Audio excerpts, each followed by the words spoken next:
사랑하는 성도 여러분, 평안하셨습니까? 12월 23일 월요일입니다. 함께 찬송가 122장 찬양하심으로 오늘의 말씀 시작하겠습니다.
아멘.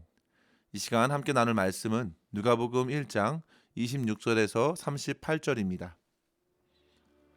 여섯째 달에 천사 가브리엘이 하나님의 보내심을 받아 갈릴리 나사렛이라는 동네에 가서 다윗의 자손 요셉이라 하는 사람과 약혼한 처녀에게 이르니 그 처녀의 이름은 마리아라. 그에게 들어가 이르되 은혜를 받은 자여 평안할지어다.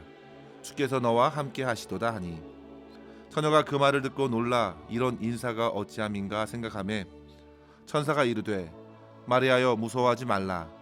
내가 하나님께 은혜를 입었느니라. 보라 내가 잉태하여 아들을 낳으리니 그 이름을 예수라 하라. 그가 큰 자가 되고 지극히 높으신 이의 아들이라 일컬어질 것이요 주 하나님께서 그 조상 다윗의 왕위를 그에게 주시리니 영원히 야곱의 집을 왕으로 다스리실 것이며 그 나라가 무궁하리라. 마리아가 천사에게 말하되 나는 남자를 알지 못하니 어찌 이 일이 있으리이까? 천사가 대답하여 이르되 성령이 내게 임하고 지극히 높으신 이의 능력이 너를 덮으시리니 이러므로 나실 바 거룩한 이는 하나님의 아들이라 일컬어지리라. 보라, 내 친족 엘리사벳도 늙어서 아들을 배었느니라. 본래 임신하지 못한다고 알려진 이가 이미 6달이 되었나니 대저 하나님의 모든 말씀은 능하지 못하심이 없느니라. 마리아가 이르되 주의 여종이오니 말씀대로 내게 이루어지이다 하매 천사가 떠나가니라. 아멘. 성도 여러분, 우리는 어제 주일 예배를 드리면서 주님의 성탄에 감사하며 감격적인 예배를 드렸습니다. 이제 오는 25일에 성탄절을 앞두고 오늘과 내일 우리는 누가복음 1장의 말씀을 통해서 주님의 성육신의 사건을 묵상하고 우리가 이 땅에서 주님을 믿을 수 있는 것이 얼마나 귀한 은혜인지를 생각하면서 말씀의 도전을 함께 나누기를 원합니다. 먼저 오늘 말씀에서 보시면 천사 가브리엘이 갈릴리 나사렛 동네에 가서 마리아에게 예수를 갖게 될 것이라는 소식을 전한 장면을 보게 되었습니다.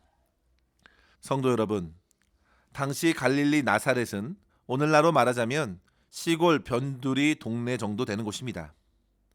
당시에 갈릴리 지역도 남쪽 유대인들에게는 별다른 주목을 받지 못한 곳이었는데요. 그 갈릴리의 변두리에 자리 잡고 있던 나사렛은 더더욱 관심밖에 있던 지역이었습니다. 후에 나다나엘이 나사렛에서 무슨 선한 것이 나올 수 있습니까? 라고 무시할 정도였습니다. 그런데 성도 여러분, 천사는 그런 시골 촌동네에 찾아와서 마리아에게 말씀을 전하고 있는 것입니다. 당시 마리아는 기껏해야 10대 중반밖에 되지 않는 소녀였습니다. 그런데 천사는 그녀에게 은혜를 받은 자여 평안할지어다. 주님께서 너와 함께 하신다. 이러한 귀한 말씀을 주셨습니다. 그런데 그 말씀은 다름 아닌 처녀인 마리아가 아이를 갖게 될 것이라는 말씀이었습니다. 성도 여러분, 당시에 마리아가 이 말씀을 이해했을 리가 없습니다.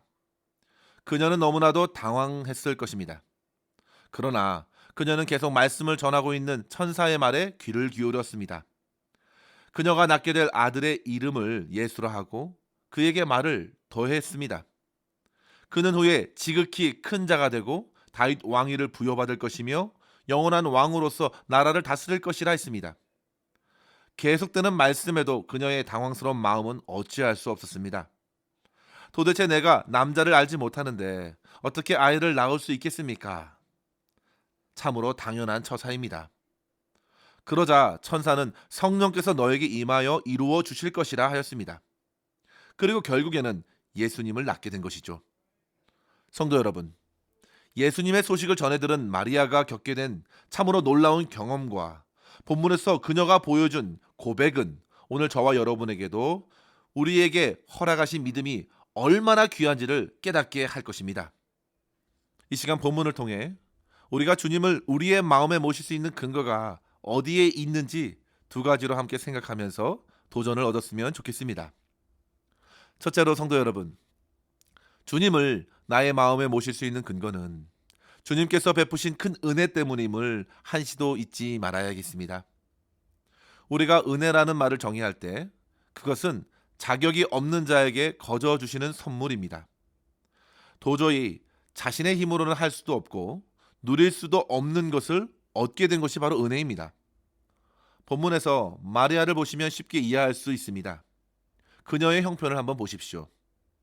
그녀는 누구에게도 주목받지 않았던 연약한 여인에 불과했습니다. 그녀의 가족들은 나사렛 촌 동네에 살았습니다. 그녀의 지위와 출신 지역, 그리고 그 외에 다른 어떤 것들도 하나님께서 부어주실 영광과는 어울리지 않아 보입니다. 천사가 일러준 태어난 아기는 높은 하나님의 아들로 불려질 뿐이시고 영원히 이스라엘을 다스릴 분이라 했으니 너무도 격차가 큰 것입니다. 성도 여러분, 상식적인 기준을 가지고 보아도 약속하신 그리스도, 다윗의 자손으로 오신 왕이라면 최소한 하나님의 말씀을 잘 알고 있어야 하고 메시아를 간절히 기다리는 어떤 종교 지도자들이나 당시에 존경받는 서기관 정도의 배경을 갖고 있는 여인을 통해서 오셔야 될 것 같습니다. 그러나 우리 하나님께서는 그런 모든 인간적인 기대와 예상을 뒤엎으셨습니다. 오히려 주님께서는 가난한 가정, 당시에 멸시받던 여인에게 찾아오신 것입니다.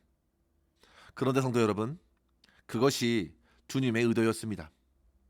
주님께서는 모든 약한 자들을 품어주시기 위함이었습니다. 그러한 주님의 겸손 앞에서 마리아는 매우 당황스러웠지만 그녀 또한 겸손하게 주님을 대할 수 있게 되었습니다. 도대체 제가 누구라고 이렇게 감당할 수 없는 은혜를 주시는 것입니까? 엎드릴 수밖에 없는 것이죠. 저는 그 소식을 들을 자격도 없는 자입니다. 저는 그 말씀을 받을 만한 지식도 없고 이해력도 한참 부족합니다. 심지어 저는 남자도 모릅니다. 그런데도 천사의 말은 멈추지 않았습니다. 그리고 결국에는 그 말씀을 마리아는 받아든 것입니다. 성도 여러분, 우리가 1년의 과정을 잘 살펴보면 바로 그런 마리아의 처지가 바로 그녀에게 안겨준 은혜를 더욱 빛나게 한다는 것을 깨닫게 됩니다. 그것이 마리아에게 더욱 값진 복이 되었습니다. 연약한 자에게 부어진 은혜는 그 은혜를 부어주신 주님을 빛나게 합니다. 그런데 성도 여러분, 천주교에서는 마리아가 은혜를 입고 성자 예수님을 낳았다고 해서 마리아에게 죄가 없다고 가르친 것입니다. 그렇게 마리아를 한층 격상시키고 더 나아가 마리아를 숭배하는 데까지 이르기도 했지만 그것은 실상 참으로 부끄러운 모습입니다. 성도 여러분, 마리아는 유일하게 그리스도 예수를 낳은 여인이 되었습니다. 그러나 그녀에게 부어진 그 특별한 은혜는 하나님의 큰 사랑과 역사를 드러낼 뿐이지 그녀 자신을 신격화하려는 것이 결코 아닙니다. 본문 38절에 보시면 마리아가 고백하지요. 주의 여종이오니. 이전 성경에서는 주의 계집종이오니라 했는데요. 그만큼 자신을 비천한 자로 여기고 주의 은혜에 자신의 삶을 맡긴 것입니다. 성도 여러분, 주님께서 이와 같이 이 땅에 오신 것은 주의 은혜와 진리를 이 세상에 나타내시고자 하심입니다. 따라서 우리는 그 은혜 주심을 찬양해야겠습니다. 주님께서 내 마음에 찾아오신 소식도 마리아에게 부어진 은혜와 크게 다르지 않습니다. 모두 다 하나님의 임재를 누리는 은혜이고 구원의 은혜이기 때문입니다. 에베소서 2장 8절에 보시면 너희가 그 은혜로 인하여 믿음으로 말미암아 구원을 받았나니라 했습니다. 성도 여러분, 우리가 비록 죄인임에도 오직 믿음으로 예수 그리스도를 마음에 받아들이고 구원의 은혜를 받은 자들이 된 것입니다. 자격 없는 죄인에게 부어진 크나큰 선물을 받았기 때문에 우리는 주님께 감사하지 않을 수 없겠습니다. 따라서 우리는 나에게 찾아오신 주님 앞에 늘 겸손하게 깨어 의지할 수 있어야겠습니다.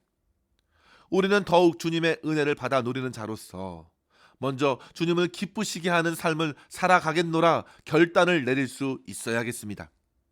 그리고 우리 또한 주님으로부터 받은 그 은혜와 사랑대로 더욱 주변의 사람들을 섬겨 주어야 합니다.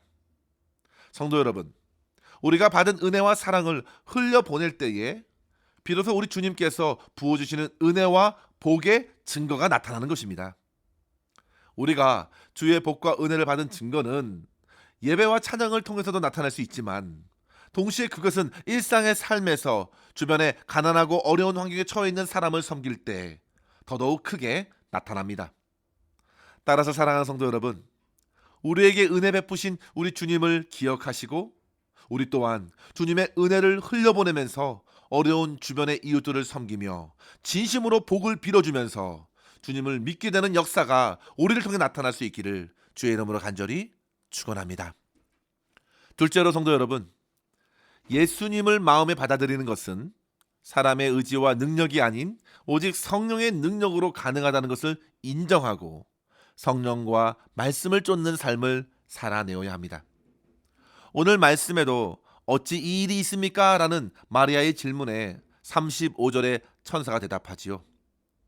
성령이 내게 임하시고 지극히 높으신 이의 능력이 너를 덮으실 것이다. 성도 여러분, 주님을 마음에 모시는 역사는 전적인 은혜이고 성령의 능력으로 가능한 것입니다. 사람의 노력, 사람의 계획이나 능력은 아무런 기여도 할 수 없습니다. 오로지 100% 성령께서 역사하셨기에 우리는 거듭나게 되었고 주님을 나의 주님으로 모실 수 있게 된 것입니다. 요한복음 3장에 보시면 유대인 지도자이자 바리새인이었던 니고데모도 이 사실을 처음에는 이해할 수 없었습니다. 주님께서는 요한복음 3장 3절에서 말씀하셨죠. 진실로 사람이 거듭나지 아니하면 하나님의 나라를 볼 수 없느니라. 즉 성도 여러분, 오직 성령으로 난 사람만이 주님의 나라의 백성으로 살아가는 것입니다. 성도 여러분, 이러한 성령의 역사는 믿는 자의 심령에서 일어납니다. 고린도전서 12장 3절에 보시면 누구든지 성령으로 아니하고는 예수를 주시라 할 수 없느니라 했습니다. 그 성령의 역사로서 본문에서도 마리아 또한 믿음으로 고백하게 된 것입니다. 38절에 보시면요, 주의 여종이오니 말씀대로 내게 이루어지이다. 이러한 고백은요, 앞서 성령이 내게 임하시고 지극히 높으신 이의 능력이 너를 덮으리니 라고 하신 그 말씀의 응답이었습니다. 성도 여러분, 저와 여러분 모두가 이러한 은혜를 더욱 사모할 수 있기를 바랍니다. 성령 하나님께서 충만하게 역사하여 주셔서 내 이해와 내 상황을 넘어서서 주께서 하신 말씀이 그대로 내 삶에 이루어진다는 것을 확고히 믿도록 인도하여 주시옵소서. 사람은 할 수 없으나 우리 하나님은 할 수 있다 하셨습니다. 오늘 말씀에도 보시면 하나님의 말씀은 능치 못할 일이 없다고 하셨습니다. 만물을 창조하신 그 말씀이 무엇을 못하시겠습니까? 우리의 지식과 이해를 초월하여 역사하시는 능력이 바로 우리 하나님께 있습니다. 실로 마리아는 그렇게 자신을 넘어선 성령의 능력을 힘입고 주신 말씀에 자기의 삶을 온전히 내어드린 것입니다. 성도 여러분, 우리의 삶에 일어나는 모든 기적은 사람에게서 시작되는 것이 아닙니다. 기적은 언제나 하나님의 영역이죠. 죄인이 그리스도 예수를 믿어 하나님께 나아가는 것은 실로 우리에게는 기적의 역사입니다. 가장 큰 기적은 우리 주님을 믿는 것입니다. 성령과 은혜의 역사로 우리에게 허락해 주신 복입니다. 그 복을 누린 마리아의 고백을 보십시오. 주의 말씀대로 내게 이루어지이다. 성도 여러분, 저와 여러분에게도 허락하신 모든 말씀을 가지고 이렇게 고백할 수 있기를 축원합니다. 주님의 뜻에 온전히 순종하며 승리하는 저와 여러분의 삶 될 수 있기를 주의 이름으로 간절히 축원합니다. 기도하겠습니다. 하나님 아버지, 우리 주 예수 그리스도를 이 땅에 사람의 몸으로 보내주셔서 감사합니다. 주께서 저의 삶에 찾아와 주님을 믿을 수 있는 큰 은혜를 허락하여 주시고 성령께서 오늘도 말씀으로 우리의 영혼을 깨워 주님을 바라보게 하여 주시니 감사합니다. 아버지 하나님, 주님께서 저희를 향하여 품으신 선하고 아름다운 뜻을 이루는 삶을 살아내도록 날마다 허락하신 말씀을 믿음으로 받고 순종케 하여 주시고 일상의 삶에서 주님의 은혜를 받은 자로서 주변의 연약한 사람들을 돕고 섬기면서 저들에게 그리스도의 향기를 나타내는 축복의 통로로서 살아내게 하여 주시옵소서. 오늘도 우리의 모든 삶을 온전히 주님의 손에 맡겨드리옵고 감사드리며 우리 구주 예수님의 이름으로 간절히 기도하옵나이다. 아멘. 사랑하는 성도 여러분, 오늘도 주님과 함께 승리하시기를 바랍니다. 감사합니다.